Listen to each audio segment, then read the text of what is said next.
всех страждущих.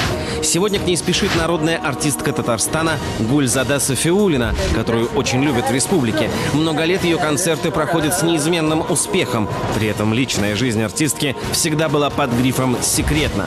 Мало кто знает, что несколько лет назад умер муж Гульзады. Это был страшный удар судьбы. И сегодня она решила приехать к Хадиче в надежде еще раз увидеть свою любовь. Ой, Джаним, Гульзада, она такая красивая, она любимая. Ассаляму алейкум ва рахматуллахи ва баракатуху. Субханаллах, машаллах. Тепло встретив Гульзаду, Хадича сразу же сказала: «Ты сегодня его увидишь».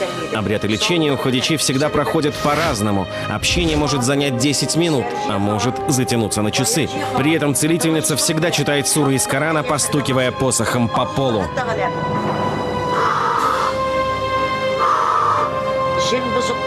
Приступив к лечению, Хадича обращается к джиннам. Она просит их о том, чтобы они открыли путь к мужу Гульзады.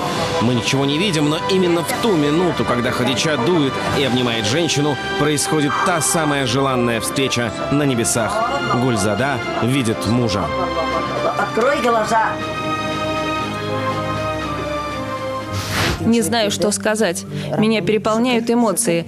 Я чувствовала его прикосновение. Да мне касалась рука не Хадича, а моего мужа. Он шепнул мне на ухо, что сильно любит меня и что все будет хорошо. Я ему верю.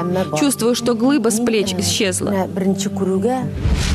Я рада, что многим помогла, но вы не представляете, сколько раз я мечтала жить как все. Я не хотела этого дара. Ругалась, бросала все, но каждый раз за этим следовало наказание. Это моя судьба. И сейчас я уже рада, что все так, как есть. Обычно после приема посетителей Хадича идет в мечеть. Читая молитву, она быстро восстанавливает себя по частицам. Целительница уверена, что силы ей дает Всевышний.